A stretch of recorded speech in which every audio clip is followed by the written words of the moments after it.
Too many thoughts on my mind, I can't sleep at night, so I just keep writing. I don't need no help, I don't need opinions, so don't waste my time then.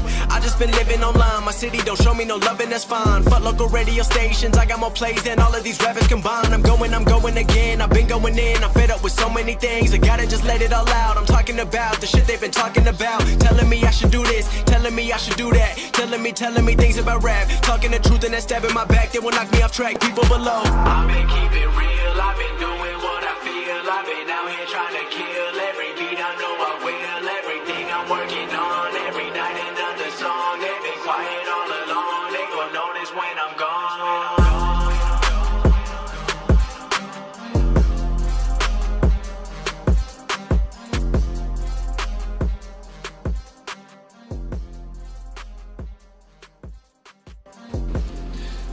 Welcome to episode 8 of No False Finish, the farewell show, not ours. Farewell show from 2008 XCW.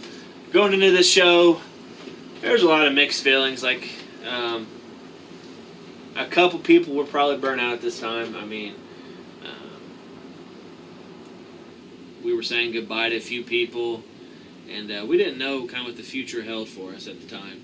So going into Farewell Show 2008, what was the feeling in the locker room? Because we thought that was it for us.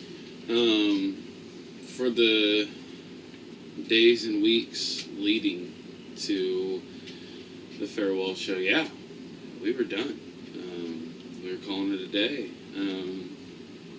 We had some guys that were leaving or that were not as interested. A lot of the undercard guys were not guys that necessarily cared about wrestling or, stuff like that. They were more of guys that were buddies of ours that contributed, which made for a bad environment. Yeah. And so ultimately that was just like, well, hey, maybe we should call this, when you got 4 guys that are really the only ones that are super involved, Hazard, myself, you, and Cynical, maybe it's time to call it quits. Vapor was in and out at the time. Genocide was in and out at the time. Genocide was spent a lot of time with Justin Parsley and Rob Slater at the time. So, but ultimately, leading up to the days before the show, the morale and the thought behind a farewell show kind of changed. But I'm sure that we'll talk about that with the main event. So to start off the show, we had Sick Nick Cheney facing off against Ryan, at this time, Wet Dream Riggs, and Sick Nick Cheney retaining the Cruiserweight X Division Championship. But that wasn't the only thing that happened for this match. After Sick Nick Cheney defeated Ryan Wet Dream Riggs, there was an impromptu boxing match between Sick Nick Cheney and Little Stevie. Little Stevie. What was this? I don't know. I know Little Stevie was around a lot at the time. Not to be confused with Steve-O. No, this is Adam Seaman, Little Stevie, who played yet another, as previous to the last episode where we talked about Psych 6 Clown. Retard. Little Stevie is around the same mindset. So, Little Stevie and Nick Cheney were very good friends in real life, as well as Ryan, and they were all 3 pretty inseparable at the time. So, with Little Stevie wanting to be involved in some way, shape, or form, we thought, well, he's not trained, he don't know what he's doing. Yeah. The only thing that we could do is have him come out, be special, and bring some boxing gloves. Again, just like we have alluded to in the past episodes, we just wanted to find a way to make the Cruiserweight title relevant, and that was what we were trying to do at this time, was keep the Cruiserweight X Division title alive, and the only way to do that was to, once again, throw Wet Dream into the mix. He was their go-to, I guess. It's kind of ironic that the last episode had him in too. And Little Stevie won the boxing match. He did, yeah. He knocked Sick Nick Cheney out. Interesting. Yeah. Second on the card, we had Vapor. Vapor showed up to this show. We had Vapor going up against and defeating the younger brother of Tommy the Man Merriman, defeating the main attraction, Kyle Victim. How does that come about? And Kyle Victim's one of those guys that I was talking about earlier that didn't really... He showed up and he had no other reason to be there, really, other than I think he was just bored, you know? And he was one of those guys that created this kind of show, this kind of environment. Yeah. You know, like, with Vapor being in and out, not being very reliable at the time, and then you got guys like Kyle Victim that just was never going to amount to anything in XCW. So, guess enough on that one. Next up, a very good match between LOL and Dynamite DTC, which is one of the very few people that Dynamite DTC can have a good match with. In this match, they went back and forth, did some cool cruiserweight stuff, I believe. Mm-hmm. That was the debut of the Butterfly, the very first one. Mm-hmm. LOL ended up victorious, but again, after this match, surprise, surprise, LOL's old nemesis, the Canadian, Knuck and Futz, Knuckles, the Iron Fist, Crimson Bronze Kneecap, whatever, Knuckles came out and had an impromptu match with LOL, man. The Canadian coming out on top. What's up with this? Well, DTC and LOL are another one of the, you know, it's pretty obvious to put them together. They had tremendous matches, and we needed something in the mid show that really caught people's attention. It was really, you know, some high flying, hard hitting action, and this was it. This was exactly what we needed. So they had an excellent match, but I wanted Knuckles to be involved. Knuckles was pretty prominently used in 05 and 06 earlier to this, and then kind of fell off the XCW in 07. So this was a way to reintroduce Knuckles, bring him back into the fold, and as you would see, you know, later in 2008 and 9, that Knuckles was around more prominently again. Yeah. And this was a way to reintroduce, and Knuckles' biggest feud in 05 was LOL. Yeah. So with that being said, it was just the easiest to put Knuckles in, and since LOL had already had a match prior, it was pretty obvious to put the Canadian over this time. And a little unknown side fact, Knuckles' debut match was actually in an EBW show. Yeah. And if Knuckles won that match, he got an XCW tryout, and it's kind of Knuckles came about. I don't remember who Knuckles wrestled. I think it was you. I believe it was Knuckles me. defeated Fletch. Imagine that. And it is actually because of outside interference from Big Timer Chase Jones. It was, wasn't it? Surprise, surprise. I kind of like little facts like that. After that, we have Kenny Hazard Chaos. Not Hazard, not Kenny Chaos. He was transitioning, involving both characters into one. Going up against someone he's always been involved with, Psycho Circus Clown. And I believe this match was kind of extreme. Yeah. Had the mirror that ended up cutting Psycho Circus Clown. Hazard came out in this match. What do you remember about this? I remember the match being put together because Hazard was actually on retirement. Hazard in 2006, early 2006, had a match with Psycor. It was a barbed wire table match, and the two in the match, if Psycor defeated Hazard would have to retire. I know Hazard was having a lot of problems with his knees and ankles from football. Yeah. And so with that being said, that we knew Hazard was transitioning out. We're going to do a thing where after I hit you with the light tube, I was disappearing. Hazard would come back as the owner and emerge that way so that he would be still a prominent role in XCW. Yeah. So Hazard was on retirement, but if this was going to be the farewell show, you couldn't have a farewell show without the involvement of Hazard. Yeah.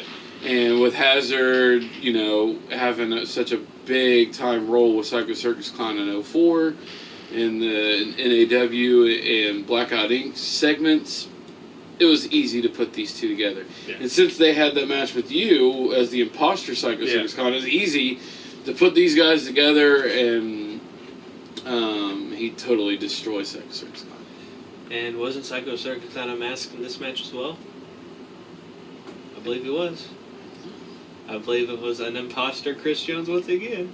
May have been. Because that's when Psycho Circus Clown, after this, I believe Psycho Circus Clown came out with a newer outfit and such after this. He got a new mask and stuff. I think so. Shortly after, yeah. Alright, we're going to cut to our first commercial break there, and we'll be back shortly.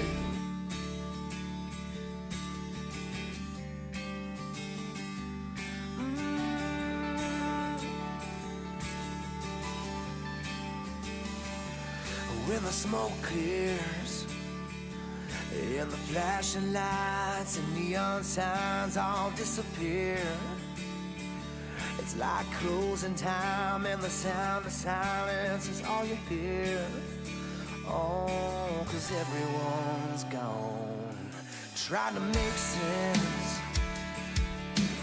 Maybe I got a little lost and got a little reckless, trying to piece it all together while I'm standing in the middle of the wreckage. It's all I'm left with, burning both ends of the night, just trying to find it. Anything I could to get me higher. When that high starts running out, what goes up must come down. Feels like flying till you hit the ground. Got a choice to choose. I should learn to win, 'cause I sure as hell know how to lose. I spend most of my life just caught inside a catch-22. Damned if I don't, damned if I do.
Ladies and gentlemen, there's the bell signal start of the match. Kenny Hesser Chaos to an early start, annihilating Psycho Circus Clown in the middle. Psycho Circus Clown.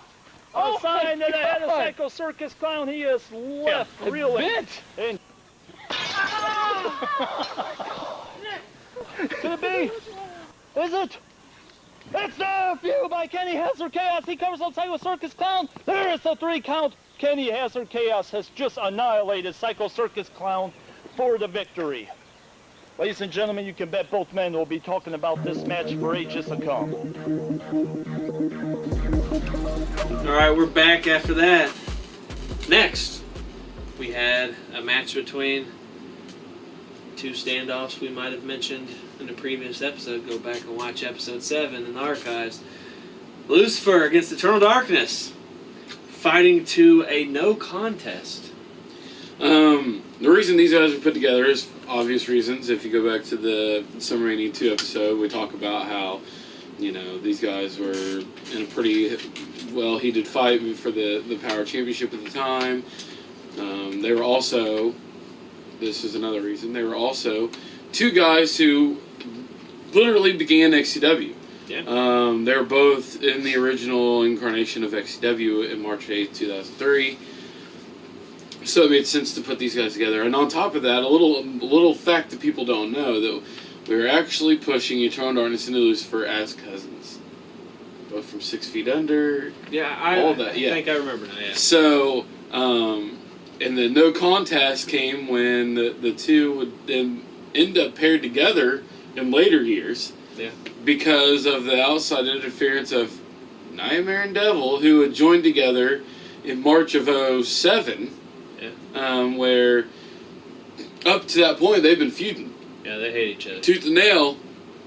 And now we come to this point where everything came to a head. They became a team, tortured souls, and their tortured minions of Lucifer and Eternal Darkness were the ones that took the heat for it. Usually when it comes to like fantasy warfare and stuff like that, usually the leaders blame the foot soldiers and leave them responsible. That's exactly what happened here. Next was a blindfold match between Grim Reaper and Joker. I think Reaper won. Why? Why blindfold match? Why the last show of XCW? Well, pretty obvious both of these guys are, gimmicks. I mean, that's pretty much it. They're gimmicks. They're the comedy relief, and so it made the most sense to put these guys out there together, put some blindfolds on them, and see what happens. And this wouldn't be the last time that we see Grim Reaper and Joker in blindfolds, as they would have a rematch at SummerMania 6. Yeah. Which I'm sure that at some point we will talk about. Yes, we will. Yeah, it was just one of those kind of throwaways. Let's get Reaper out there. People love to see Reaper, so... People love to see Reaper. You hate to see Reaper. I never have been a fan of Grim Reaper, but when it gets over, it's over. Kind of like Busted TV. You fucking hate Busted TV, but everybody loves that one episode of Busted TV that we did here. We're going to move past that. Next up on the card, two heavyweights. Some might call them super heavyweights. I'm not that mean of a guy, so heavyweights. The Dark Angel Nightmare and Devil fight to a no contest. Was this Tortured Souls Devil Reject stuff still? Yeah. And the way that all of this was booked was very confusing. The only reason that these two were facing each other at this point, although being a tag team, was because of their heated feud from 2005.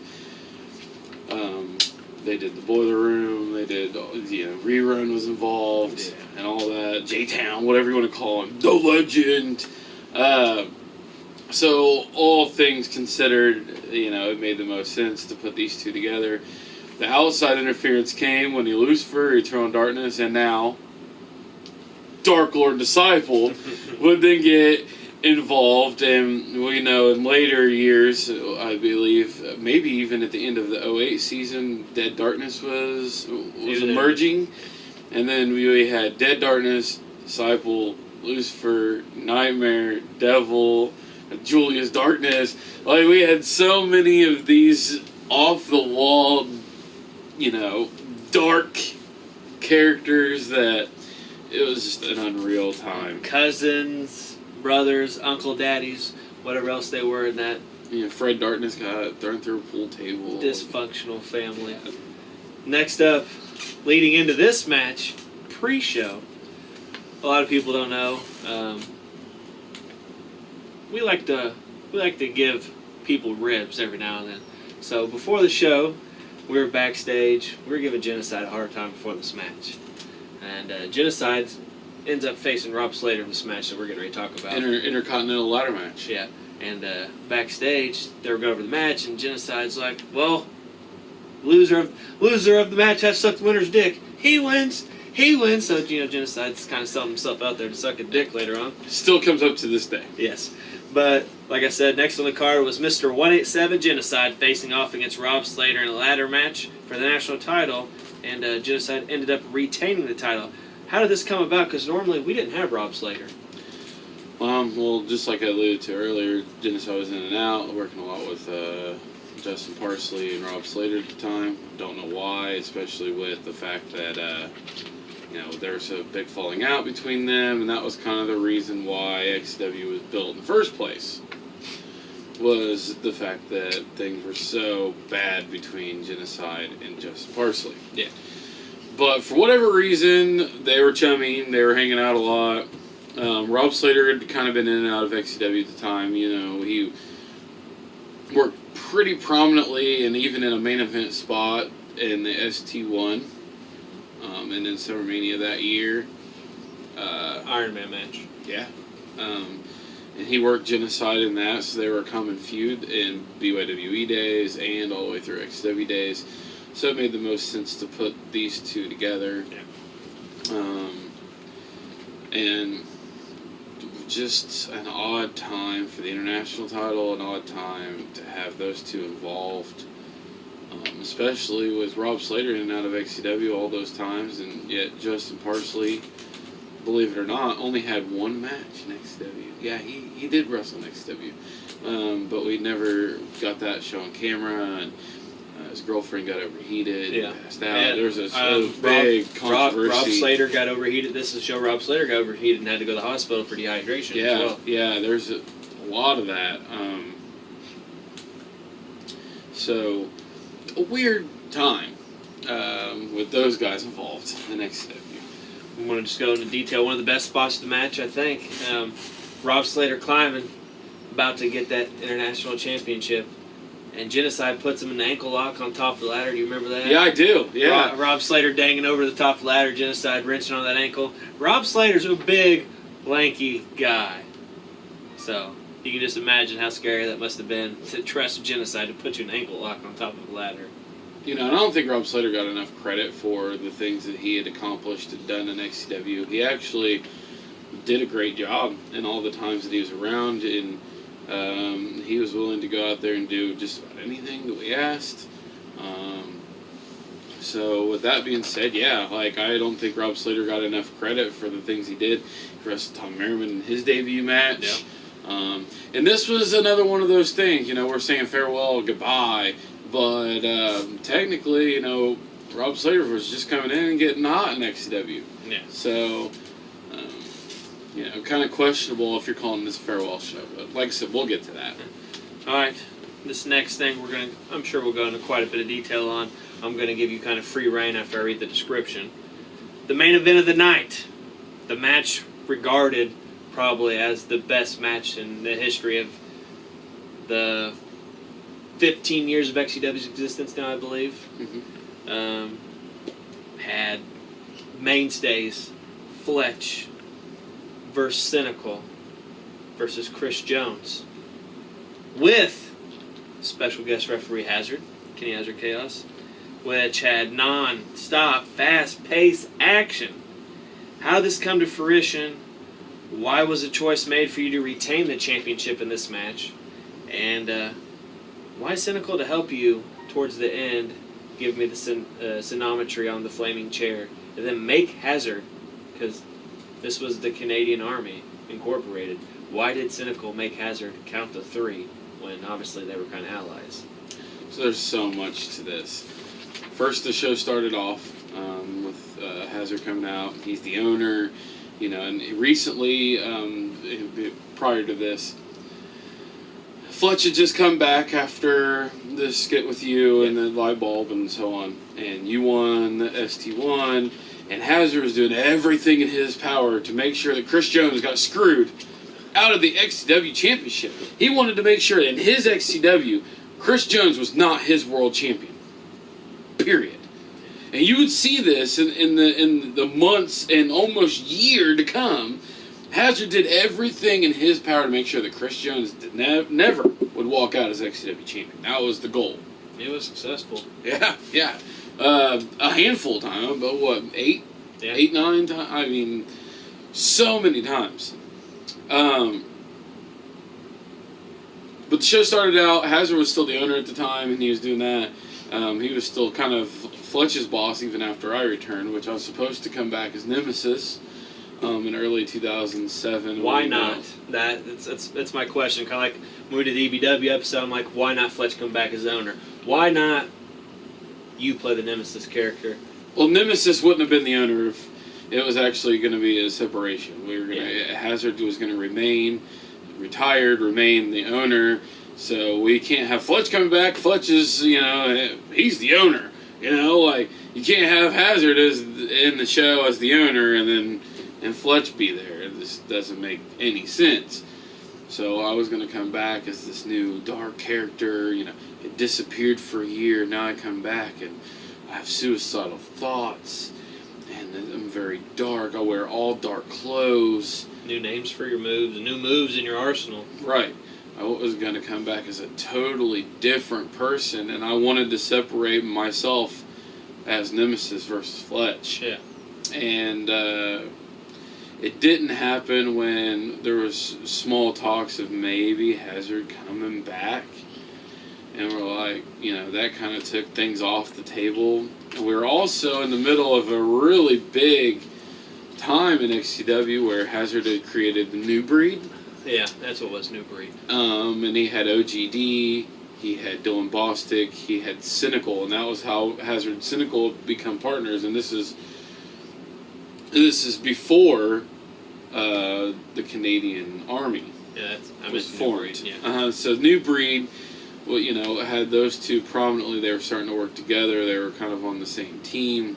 So, well, you know, with that, you know, obviously in Hazard's opinion, he wanted him to do the right thing, and the right thing for him to do was, you know, to win the title for their New Breed.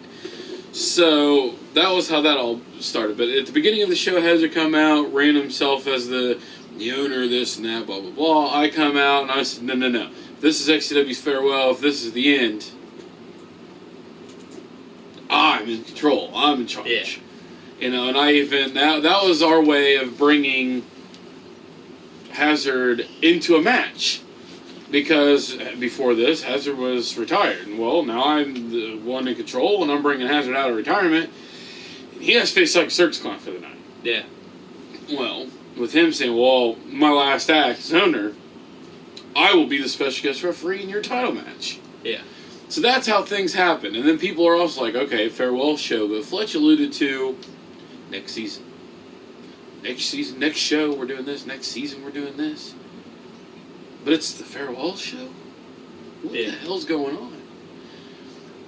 This was a farewell. This was a farewell to the old XW. A farewell to the way XW had been. A farewell to Hazard being the owner of the company. Yeah. This is a farewell to guys like Dylan Bostic, who was involved. Yeah. Did a skit where he beat the shit out of DTC. Yeah. You know, we had a VK2 and an MPG and Hazard and like all these guys in the same room, and then you got Dylan Bostic in there beating people with chairs and shoes, and like it was a farewell to XCW and what we had known and loved all those years. More removed than XCW saying goodbye. Now we did know that this was going to be a farewell for a while. Yeah. But the ultimate goal in the few days leading up was that this wasn't the end. We would be back. We didn't plan on coming back as soon as we did, which was Halloween Havoc 08. We kind of got the call and got an offer pitched, and it was something we just couldn't refuse. Yeah. And then that brought us back 3 shows earlier, because we weren't going to come back until the 09 season. And another thing is, why is XCW introducing all these new characters? Little Stevie. James Keane was very heavily involved. Why introduce these new characters? Why set up these tag teams? Why have Cynical and Hazard doing all this stuff to lead into a tag team and controversy and confusion if there's nothing that's going to come of this? Yeah. So a lot of people were confused as why this was farewell show, and it was farewell show because it was a farewell to a lot of the things that you know of XW's past. In the match, this was one of the first and only matches, I think, in XCW history that from start to finish, we, being myself, you, and Cynical, we sat out for months planning every single detail, every single move, everything of this match. Every time we hung out, whether it be Doc's BP gas station, we're in there getting drinks, we're in there Cynical and Fletch, and they're talking about, well, if we could do it like this, it might look better, whatever. And we had it wrote out on papers and everything. We practiced for months. we'd be in the parking lot, hooking arms and swinging into the super kicks and the flipping neck breakers, and like we had everything planned out. We wanted it to be, although you could tell it's very coordinated. It was non-stop action from start to finish, and that was what we wanted. Yeah, and I'm not a big when it comes to my personal matches. I'm not a big person planning out matches like that because I'm gonna say 99.8% of the time You're open. You do your finish. Yeah, 99.8% of the times you plan a whole match, it's not gonna turn out like that. But this being an exception, yeah, and it was perfect. Yeah, it was finished in perfect. When we wanted Hazard involved because of the opening segment, the fact that he was the owner, and then we were kind of transitioning back to me running the show, and so on. So him being involved, plus he was of course going to push for Cynical to win, which was everybody's like, if this is the end, why are you pushing Storm? So BK, the three-man lockup, fall away, a catch, clothesline. Was on new DDT. Catch into a Jones bomb. Chris Jones just lays Fletcher out with that Jones bomb. He's going after Cynical. Cynical catches Chris Jones into a spine buster. Cynical trying to get to his feet. The XCW champion Fletch is on his feet. He is reeling. Can't quite get him up. Fletcher reverse. What is he doing? Oh, downward spiral. It looks like he's going for an agony drop. No, it is reversed. Sweet chin music into a Samoan drop. Good God, it's a flaming table. Was it? It's an MC bomb right through the flaming table. The XCW champion is on fire. Cynical gets him up. Could it be? Sonometry through the chair. Sonometry through the chair. Fletcher. Cynical, what the hell are you doing? You had this one. He lays XCW champion over Sienna Jones. Count it. The referees refusing up through the This is why. We knew we were coming back. We knew what was going on. We knew where we were leading to. So this was it. As we talked about, the match was 10 stars out of 5. And it's seen a little bit of everything. It's seen high-flying moves. It's seen technical moves. It's seen submissions. It's seen flaming tables. It's seen flaming chairs. The debut of the Illuminati for his Illuminati. Yeah. It's seen a little bit of everything. The ending came to Cynical's knowledge and to the audience's knowledge. This was the end. This is the farewell to everything XCW.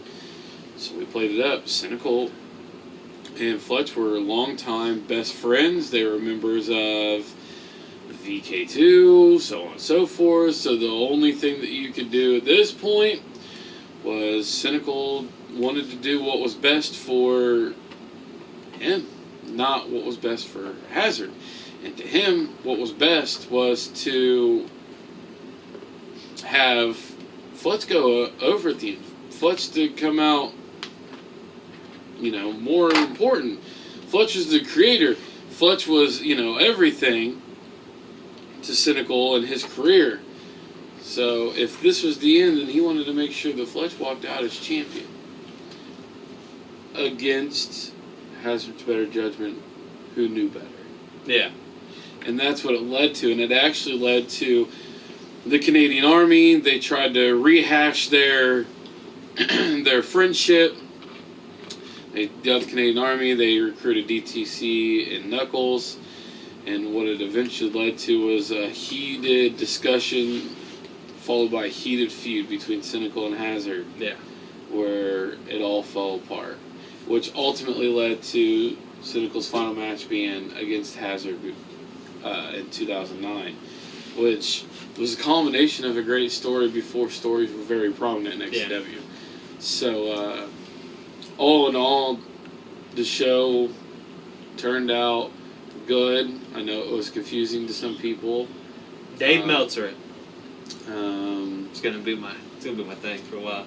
I'd say with the nostalgia, a lot of those undercard matches, like the mask characters and stuff like that, are not necessarily very good. But I'm still giving it a 3.5, 4. Okay, 4 is fair. I'll take a 4. 4 out of 5. The main event made up for a lot of lost opportunity in the middle. DTC and LOL was phenomenal. Psycho and Hazard was phenomenal. Genocide Rob Slater was great. Had you not put some stupid boxing matches and masked guys out there, this would have been a 5-star show. And show ending and brothers in arms in unison.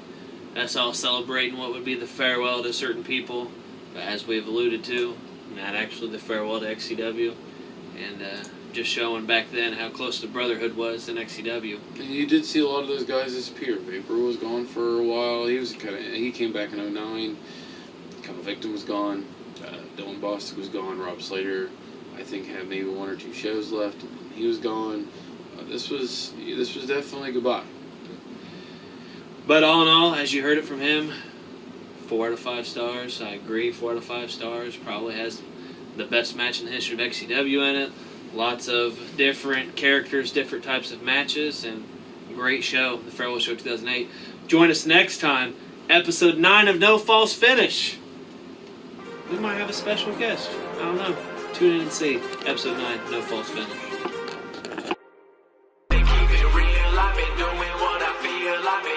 Trying to kill every beat, I know I will. Everything I'm working on, every night another song. They been quiet all along, they gon' notice when I'm gone. Everybody wanna copy you, but they're not you. Everybody wanna be cool, but they're not new. Whoa, look how I go. Gonna be a dentist, I still got the flow. Never gonna lose, cause I'm still doing both. Never gonna lose, cause I've been on the road. Come to your state and I'm killing the show. Know that I'm young and I still gotta grow. Know that I'm working the most, know I'm never gonna choke. And I'm looking back down on the people below. I've been keeping real, I've been doing what I feel. I've been out here trying to kill every